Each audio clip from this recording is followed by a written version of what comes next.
Hey everybody, hope that you are well. So recently I acquired a Sony 135 GM G Master lens, and this is a portrait lens. It got a lot of fame last year when it was released, and this lens is designed for the E-mount system.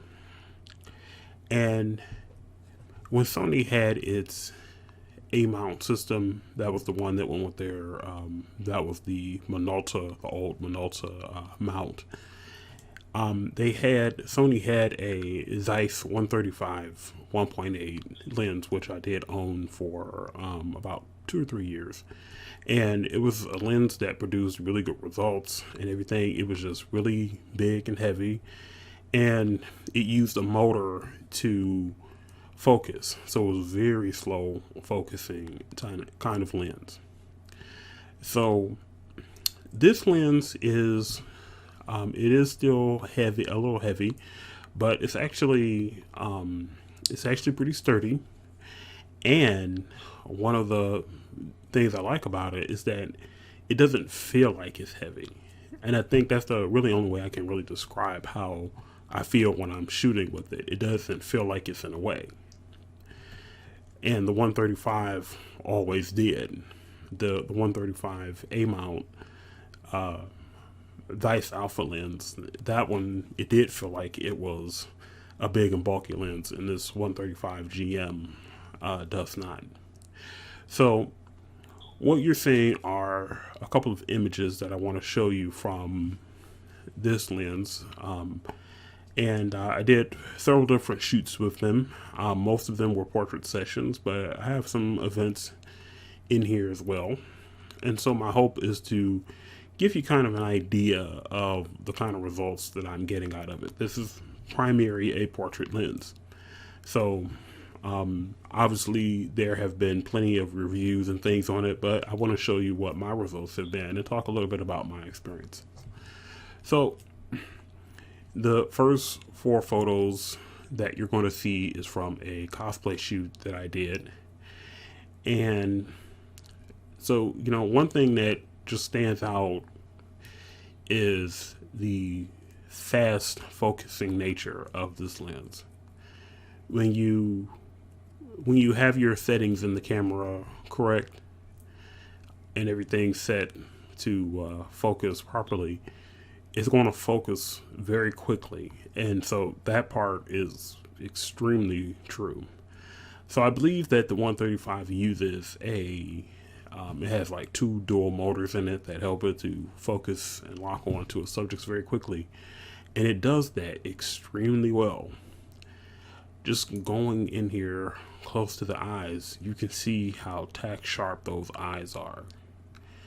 And that is just one of the phenomenal things about this. Now, when I shot this portrait, I had her very close to, I had her where the light was hitting her face, and outside it was pretty good in terms we had some nice cloud cover.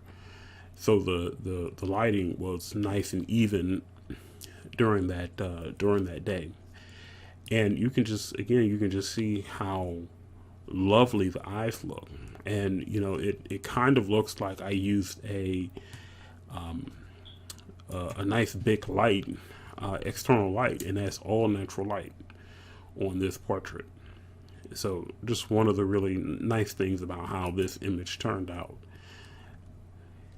So moving on to the next one, we have another similar feel here, same cosplayer, and just going right in.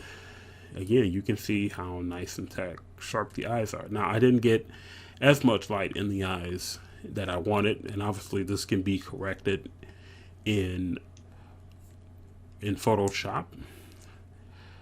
But again, it's just tack sharp. Now, we shot this at 2.2, and so I was able to get some nice fall off in the back.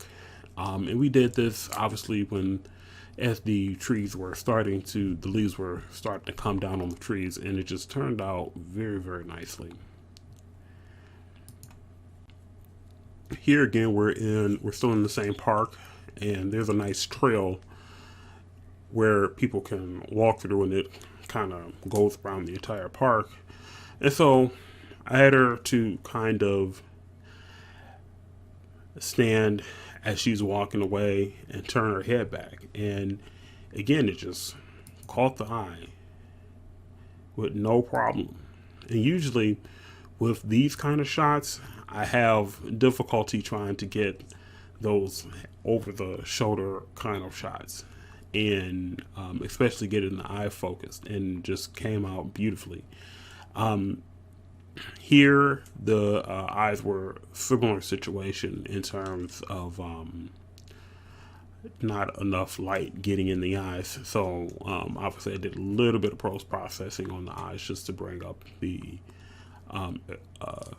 curve, the exposure levels in the eyes. But still, just absolutely gorgeous and just tack sharp. And the fall off in the background just looks really good. It just melts away. And that's one of the other things about this lens is the ability of it to give you that really nice bokeh in the background, that beautiful compression.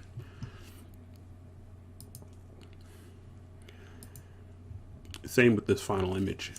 Very similar situation. We had a park bench, and as soon as I walked by the park bench, I saw the different trees and things in the background, and I said, well, that'll be a really good place to get a quick shot from. And again, it just came out beautifully. So, everything here just came out very, very nicely. Very sharp, beautiful compression in the background. That's one of the things that you're going to hear me say a lot with me next couple of images that you're going to see.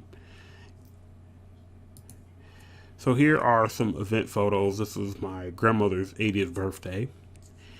And so, in situations like this, I usually have a whole lot of problems when it comes to getting these kind of shots and getting the proper focus.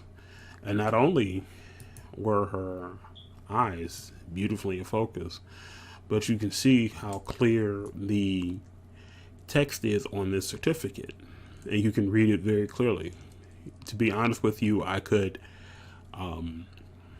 crop this, and it would very likely print out very, very clear. So it just shows you how well this lens focuses. And again, that's just the story with this lens, is that it locks on very, very well. This is my grandmother's same 80th birthday party. And one of the things I really like about this shot was that we were able to get her in the middle of her smile with the candles lit. And it just focused so fast for me to be able to get this before she blew them out. So this is again another kind of another one of those kind of shots that is very, very difficult for me to capture when if you're using the lens that's slow focusing. And it just, you can, when you can nail these shots very, very quickly, when that focus just hits on the eye, you can capture a beautiful image very, very quickly. So moving on, same kind of deal, same birthday party. So you can see how sharp the eyes are. Very nice detail in the eye. Her finger was kind of blurry, and that's probably because of the movement of my camera. So it was probably more my fault than anything else, but still a very nice capture. So moving on to my sister's new car. She asked me to get a few pictures of her and her new vehicle. And this is probably like maybe a week or two after I picked up this lens. And this was probably the best opportunity I had to start getting some test shots. But, you know, again, shot came out very nice and well. Very nice detail in the car and on my sister, and we were able to blow out the background. So same kind of deal in this shot. She's actually sitting in the car, and you know, I think the important thing here is that given that there was not a lot of light actually in the car, both of our eyes came out focused remarkably well. And again, this would be another type of situation where if I was using a different lens, this shot would be very, very difficult to obtain. Moving on to some portraits that I took with a light, and this was a client who came to me for a cosplay shoot. So just a very, very beautiful image. The rendering and the colors in the dress and the different details in the dress. No CR at all that I've seen in all of the shots that I've done. And then you can just see how that background melts away. This is also taken at f2.2 ISO 250. Same with this shot. Same kind of deal. Very nice tack sharp in almost both of the eyes. But the image still looks very good. Different view of the dress. Here we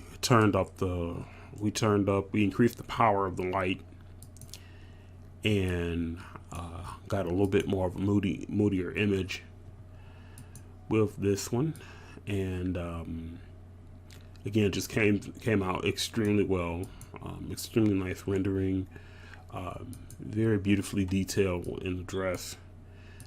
Just the different, just the detail is just absolutely incredibly good.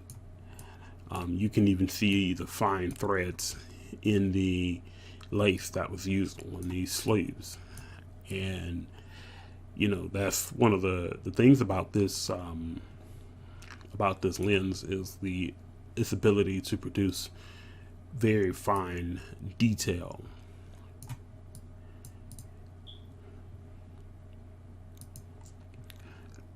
So same kind of thing here. And really these pictures are in here just because I really like them. So, And again, just the last one in this series. Just really nice detail. I think that this shows that this can work really good with external lights when you're using them for your photo sessions. So these last couple of images is from a shoot I did, I think about a week or two ago, as of the recording of this video. And we were in a park, and we wanted to get some nice fall shots. So I put the model under this tree, and we wanted and so I stood back, and we just started taking these shots, and you can see just how tack sharp the image is, the great detail even when you're far away. On zippers usually have a lot of problems with CR there, and there is absolutely none to speak of. Probably on second look there's probably maybe a tad bit, but nothing of any real significance. The 135, I was looking at an image of the 135 A mount lens that I had before, and I took a couple of shots. There was one portrait that I did where the it was a business portrait, and the person who I took the photo of, they had on a gray and it was like a gray and black jacket, little squares, and there was you could just see the CR all over the jacket, purple, green, everything on there. And here you don't see any of that on here.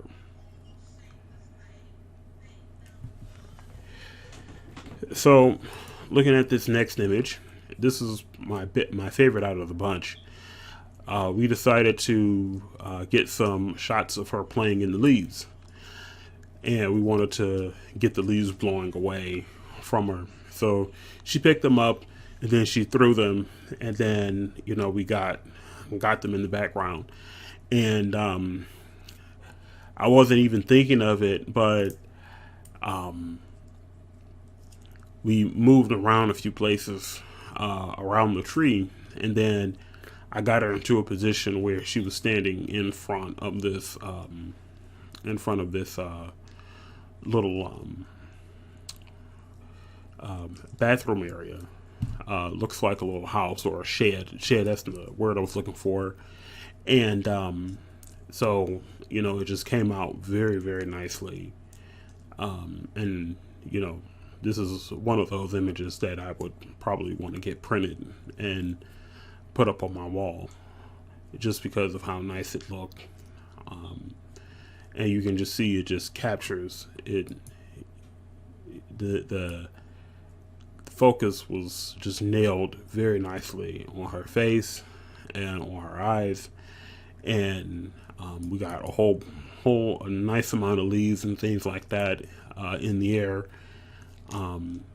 We froze a lot of the leaves and things of that nature, and we were able to get the shed blown out, which just makes for a lot of really nice elements. Same model, just taking some sitting portraits here. Again, just tack sharp eyes, nice fall off with the leaves and things like that. Very nice shot.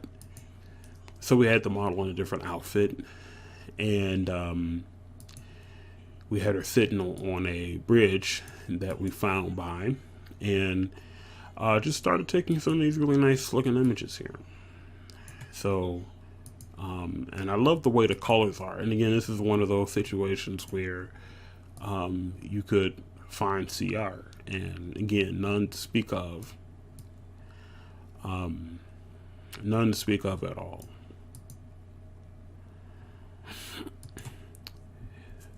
This was another image that we took. We actually walked up a trail that was near the bridge, and there were a group of trees by, and we took a shot there and just completely blew out the background. Beautifully tack sharp on the eyes, and the sun was hitting her face beautifully, and we got this really nice image. This is something that I find that a lot of my business clients like to see in their images. It's a really nice blown out background when we're doing portraits outside. And here is our last image. We were again in the same park. We drove through the park and found an area with this sort of staircase, wooden staircase going up the hill.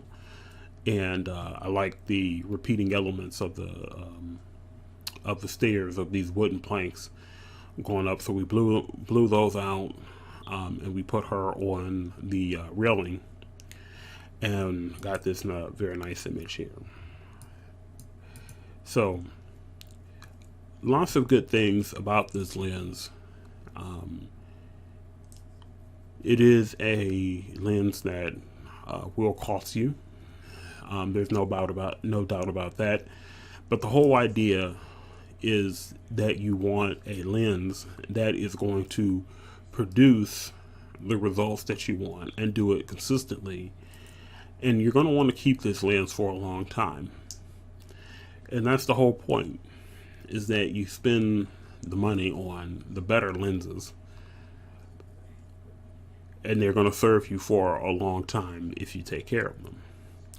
Now, the Sigma 135 is still a very good lens, and then there's also a couple of other options. The Sigma is a very good lens. There's no doubt about that.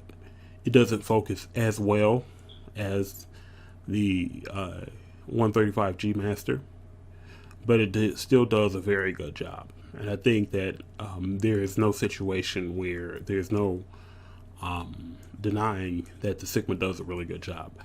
Just for me, I think this one is better because it focuses more quickly, and that's something that you really want when you compare it to the because, as you probably already know, I do have the 85 1.4. The 85 1.4 is a very good lens, a very good option. I think that this lens is sharper in a number of respects.